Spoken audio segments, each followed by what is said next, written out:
On January 20th, 2026, Japanese 30-year government bond yields moved 8.44% in a single trading session. For context, sovereign debt markets from developed economies don't typically exhibit this kind of volatility. What we're observing is a statistical deviation from patterns that have held consistent for roughly 4 decades. I've spent the last 12 years watching commodity markets, tracking how capital flows respond when underlying systems approach their mathematical limits. And what happened in Tokyo this afternoon? It's not unprecedented. It follows a template. There's a recognizable sequence of events that tends to unfold when debt-based structures encounter constraints they can't policy their way out of. Let me walk you through what actually occurred, what the data is telling us, and why this matters for anyone holding assets denominated in fiat currencies. The numbers first.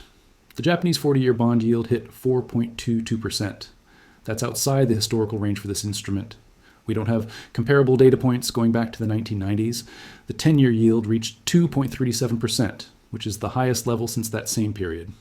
And critically, the 20-year bond auction showed a demand collapse. The bid-to-cover ratio, which measures how many buyers showed up relative to the bonds being sold, cratered. This isn't just one data point having a bad day. This is multiple maturities across the yield curve moving in the same direction at the same time with unusual force. Now, here's where it gets technically important. Every major financial institution, banks, pension funds, insurance companies, hedge funds, uses something called a value at risk model, VAR for short. It's a risk management algorithm that calculates the maximum amount of money an institution could lose under normal market conditions. The way it works is straightforward. The model looks at historical volatility and says, based on how much this asset typically moves, here's how much capital you need to set aside to cover potential losses. When markets are calm and volatility is low, the model allows institutions to hold larger positions with less capital reserved against them. But when volatility suddenly spikes, when yields start moving 8% in a session instead of 8 basis points, the algorithm recalculates instantly. It says, the risk just exploded. You're now overexposed. You need to either post massive additional capital as margin, or you need to sell positions immediately to get back within your risk parameters. Most institutions don't have unlimited capital sitting in reserve, so they sell. Not because they've changed their fundamental view on Japanese government bonds, not because they think Japan is going bankrupt tomorrow. They sell because their risk management system is forcing them to. It's algorithmic, it's mechanical, it's non-discretionary. And here's the problem. When multiple institutions hit their VAR limits simultaneously, they all try to sell the same asset at the same time. That selling creates more volatility. More volatility triggers more VAR breaches. More breaches force more selling. It's a feedback loop. This is what happened in Tokyo. The initial move in yields, whatever triggered it, was large enough to breach VAR thresholds across the institutional landscape. The forced selling that followed amplified the move, and now we're watching a system that was designed to limit risk, actively contribute to market dislocation. Let's talk about why this matters beyond just one day of volatility. Japan's national debt sits at approximately 250% of GDP. In nominal terms, that's around 10 trillion. The country's annual tax revenue is roughly $550 billion in a normal year. Now, if the average yield on Japan's debt rises to 4%, and we're seeing parts of the curve already there, the annual interest expense becomes $400 billion. Do the math. That's 73% of total tax revenue just to service the debt. Not to pay it down, not to fund government operations, just to cover the interest. That leaves $150 billion for everything else. Defense, healthcare, pensions, infrastructure, education, social services, everything. It doesn't work. The arithmetic doesn't allow it. And there's another layer. Prime Minister Ishiba has proposed significant tax cuts heading into the February elections. Those cuts are estimated to reduce government revenue by somewhere between $50 billion and $70 billion annually. If implemented, you're looking at interest expenses consuming close to 90% of tax revenue. Now add in the fact that Japan has to constantly refinance maturing bonds. They can't just stop issuing debt. They have existing obligations rolling over that need to be replaced with new issuance. And if the market is refusing to buy that new issuance at 4% yields, which is exactly what we saw in the failed 20-year auction, then where does the funding come from? This is the constraint I'm talking about. This isn't a political question or a matter of opinion. This is arithmetic reaching its logical endpoint. So what can Japan do? There are essentially 2 paths, and neither of them resolves cleanly. Path 1, accept the higher yields. Let the market price Japanese government debt wherever it wants to price it. The problem with this path is what I just outlined. At 4% yields, the debt service becomes mathematically unsustainable. The government would be forced into severe austerity, cutting spending on programs that are politically essential. We're talking about a country with an aging population that depends heavily on government-funded healthcare and pensions. Cutting those programs creates immediate political instability, especially heading into an election cycle. Path 2. The Bank of Japan intervenes. They could announce unlimited bond purchases, essentially printing yen to buy Japanese government bonds, and suppress yields back down to manageable levels. This is the option most people assume will happen. And technically, yes, a central bank with a sovereign currency can create unlimited amounts of that currency. But let's think through what happens if they actually pull that trigger right now. We're not in 2015 anymore. The global context has changed. You have an administration in Washington explicitly focused on reshoring manufacturing, reducing trade deficits, and threatening tariffs on major trading partners. The geopolitical environment is more confrontational than it's been in decades. If the Bank of Japan announces unlimited quantitative easing right now, if they start printing yen in massive quantities to buy their own bonds, what happens to the yen exchange rate? It devalues, immediately and significantly. Japan is a major importer of energy, food, and raw materials. They don't produce enough domestically to meet their needs. If the yen collapses, the cost of those imports skyrockets. You get imported inflation. Suddenly, the cost of living for ordinary Japanese citizens spikes. Food prices go up, energy prices go up, you get political unrest. So Japan is caught between two bad options. Let yields rise and face fiscal insolvency, or print money to suppress yields and face currency collapse with imported inflation. Both paths produce capital reallocation. Both create incentives for investors to move money out of yen-denominated assets. There's a historical pattern here that's worth understanding, because Japan has been in a version of this situation before. In November 1997, Yamaichi Securities, one of Japan's largest brokerages, collapsed. Within weeks, Hokkaido Takushoku Bank failed. Then several regional banks went under. This wasn't supposed to happen. These were institutions that had survived World War II, had been pillars of Japan's post-war economic miracle. What caused the cascade? The same thing we're seeing now, a sudden repricing of risk that exposed how fragile the underlying structure had become. Throughout the 1990s, Japan had maintained artificially low interest rates to support an economy struggling with deflation after the asset bubble burst in 1991. Banks and institutions loaded up on Japanese government bonds because they were considered absolutely safe and provided some yield in a zero-rate environment. The entire financial system became essentially a leveraged bet on JGBs. Then, in 1997, when the Asian financial crisis hit and capital started flowing out of the region, yields spiked. Not as dramatically as what we're seeing today, but enough. Banks that had borrowed short-term to buy long-term bonds suddenly faced margin calls. The bonds they owned were falling in value just when they needed liquidity most. The interesting part is what happened next. The Bank of Japan did intervene. They flooded the system with liquidity, they bought bonds, they pushed rates back down to near zero, and it worked, in the sense that it prevented a complete systemic meltdown. But here's what's different now. In 1997, Japan's debt to GDP was around 90%. Today, it's 250%. In 1997, the Bank of Japan's balance sheet was a fraction of GDP. Today, it exceeds 100% of GDP. In 1997, this was Japan's first real crisis of the modern era. Today, it's the latest in a series of interventions that have been going on for nearly 3 decades. The point is this: Japan has already used the playbook. They've already done the unlimited QE. They've already pushed rates to zero and below. They've already expanded the central bank balance sheet to unprecedented levels.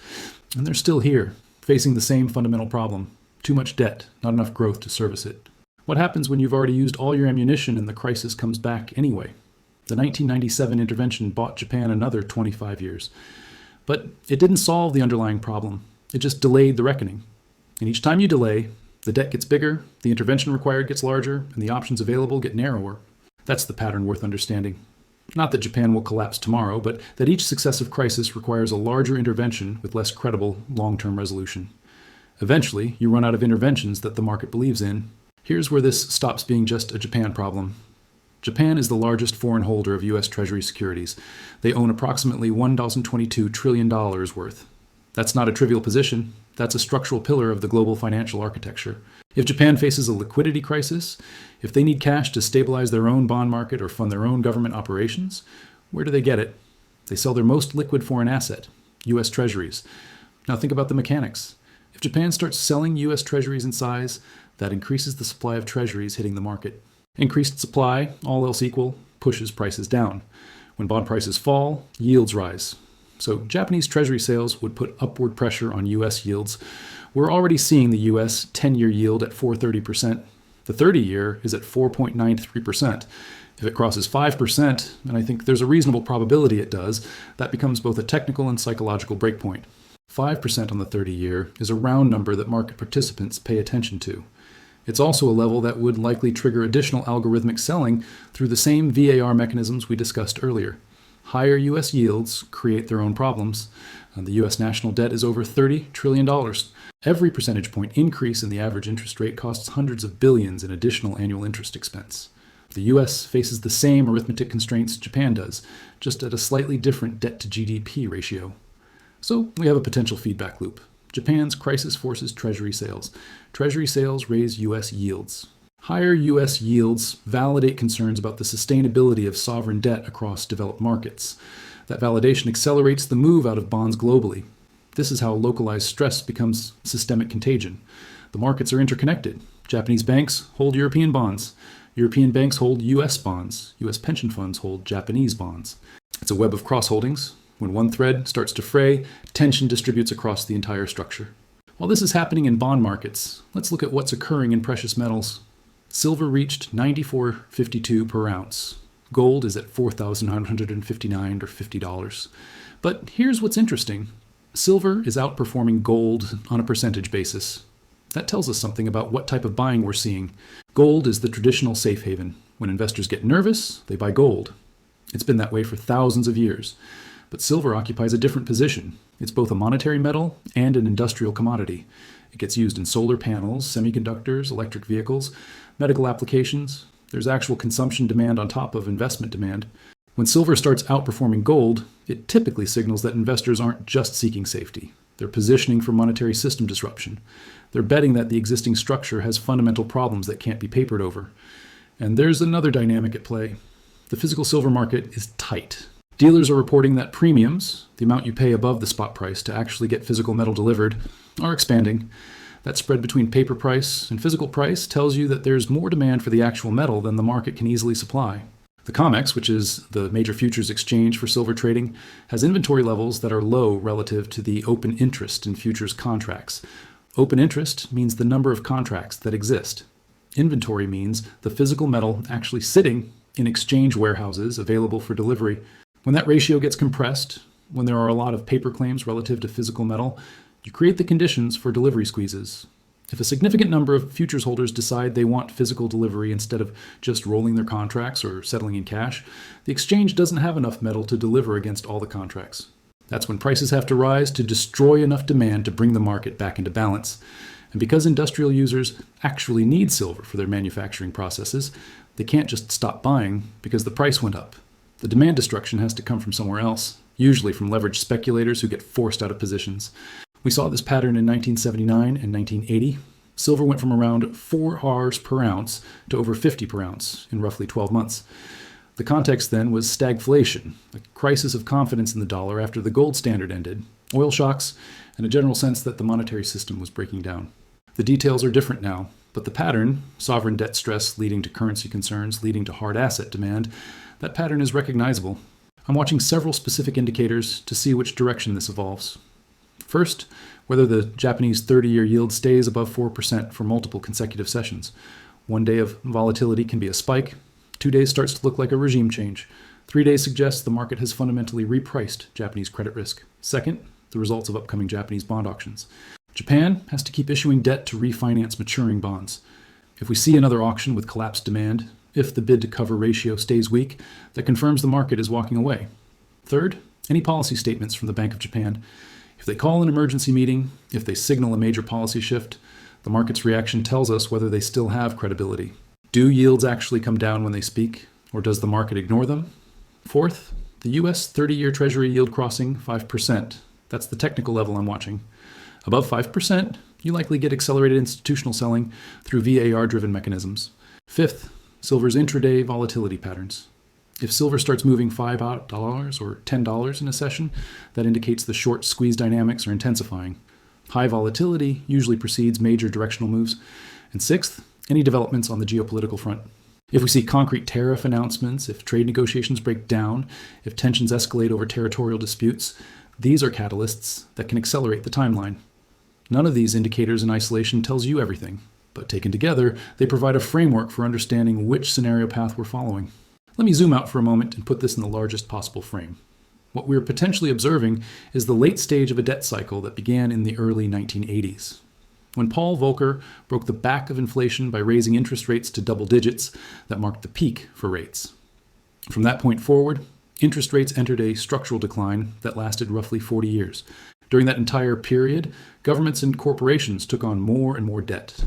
Why? Because rates kept falling. Borrowing was cheap. Refinancing was easy. The carrying cost of debt kept declining, so you could afford to lever up more. The entire global economy restructured itself around the assumption that this would continue. Asset prices, stocks, bonds, real estate, inflated on the back of decades of falling rates and expanding credit. But that cycle is ending. Rates can't go lower. We've tried zero. We've tried negative rates in Japan and Europe. It didn't produce the outcomes central banks wanted. It created zombie companies that stayed alive only because they could refinance at near zero rates. It misallocated capital into unproductive uses. Now rates are rising. And in a world with record debt levels, rising rates are an existential stress test. Japan is the most extreme case. Their debt to GDP ratio is the highest in the developed world. If they can't manage rising rates, it raises questions about whether anyone can, because the US has debt to GDP above 120%. Europe has similar problems. The UK has similar problems. These aren't isolated incidents. This is a systemic issue across the developed world. The architecture of the post-1980s financial system was built on a foundation of declining rates. What happens when that foundation cracks? The standard response to financial market stress is central bank intervention. We've seen it repeatedly. 2008, 2020, various episodes in between. The central bank steps in, provides liquidity, buys assets, stabilizes markets. And it's worked, or at least it's worked in the sense that it prevented immediate collapse. But each intervention has a cost. The cost is expansion of the central bank's balance sheet. The Federal Reserve's balance sheet went from under $1 trillion before 2008 to nearly $9 trillion at the peak. The Bank of Japan's balance sheet is over 100% of Japanese GDP. These balance sheets haven't contracted back to pre-crisis levels. The assets the central banks bought are still sitting there, and every time there's a new crisis, the balance sheet expands again. What we're seeing now is different from 2008 or 2020 in one critical respect. Back then, people still believed central banks would eventually normalize. They believed the money printing was temporary. They believed balance sheets would shrink, rates would rise, and we'd return to something resembling normal. 15 years later, we're not back to normal. Rates were at zero for most of that time. Balance sheets are still enormous. Government debt has exploded. And now, when the next crisis hits, the central bank's toolkit is the same. Print more money, buy more bonds. But does it still work? Does it still carry credibility? The market is starting to ask that question. You can see it in the bond yields. You can see it in the precious metals prices. You can see it in the volatility patterns. When the Bank of Japan prints yen to buy JGBs, investors increasingly see that as currency debasement, not crisis resolution. When the Federal Reserve hints at another round of quantitative easing, market participants start pricing in inflation expectations, rather than viewing it as a rescue. The interventions haven't changed, but the market's interpretation of those interventions is evolving. Let's bring this down to a practical level. If you hold assets denominated in fiat currency, cash, bonds, money market funds, you're making an implicit bet that central banks can manage this situation without significant currency debasement. Maybe that bet pays off. Maybe central banks thread the needle, stabilize bond markets, keep inflation contained, and we muddle through. But the alternative scenario is that we're watching the beginning of a repricing. A repricing where the market loses faith in the ability of developed economy governments to service their debts without resorting to inflation.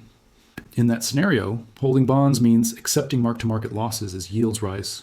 Holding cash means watching your purchasing power erode as the currency gets debased through monetary expansion. Even holding equities becomes questionable if those equities are valued based on the assumption of continued cheap financing. Hard assets, commodities, precious metals, real estate in certain cases, these become the logical destination for capital that is trying to preserve purchasing power rather than chase nominal returns. I'm not suggesting this is a certainty. I'm suggesting it's a scenario worth considering and worth preparing for. The mathematical constraints are real. Japan's debt service at 4% yields doesn't work. The US debt service at significantly higher rates doesn't work. These aren't opinions. These are arithmetic facts. The question is how the system responds to those constraints. Does it accept the austerity and deflation required to bring debt levels down? Or does it inflate the problem away by printing money and debasing currencies? History suggests the second path is more politically palatable. Governments rarely choose painful austerity when they have the option to print. For what it's worth, here's how I'm thinking about this personally. I'm not a financial advisor. This isn't a recommendation. It's just transparency about my own process. I hold physical silver as part of a broader strategy to maintain purchasing power outside the financial system. Not SLV, not futures contracts, not mining stocks. Physical metal that I can hold, that doesn't have counterparty risk, that exists independent of the banking system. If I see the Japanese 30-year yield stay above 4% for multiple consecutive sessions, I'm planning to increase that allocation by roughly 5% of my total metals position. To me, that would confirm we are in the scenario where Japan is out of viable options and capital reallocation accelerates. If the Bank of Japan announces unlimited bond buying, a return to massive QE, I'm not doing anything. I'm holding what I have and waiting. That kind of announcement creates violent, unpredictable volatility. Silver might spike initially, then crash as the yen collapses and carry trades unwind, then rally again as the currency debasement narrative takes hold. I'd rather not try to trade that noise. I'd rather hold through it. If silver crosses $100, I'm not buying more at that level. I'm holding my existing position and watching how the short squeeze develops. If it runs to $120 or $130, I might take partial profits on 10 or 15% of my holdings and wait for a correction before redeploying. That's not trading advice. That's just my personal framework for managing risk in an environment where the traditional playbook might not apply. What happened in Tokyo on January 20th, 2026 might turn out to be noise. It might be a one-day volatility spike that gets smoothed out by the next auction or the next Bank of Japan statement. But it might also be the beginning of a pattern we've seen before in history. The pattern where a debt-saturated system encounters the mathematical limits of what's sustainable and the market starts repricing assets accordingly. The data points are straightforward. Japanese yields are at levels they haven't reached in decades. Auctions are failing. VAR models are forcing institutional selling. The fiscal arithmetic doesn't work at these yield levels. And capital is flowing into hard assets at a pace that suggests investors are positioning for systemic change, not just volatility. I don't know which scenario we're in. Nobody does.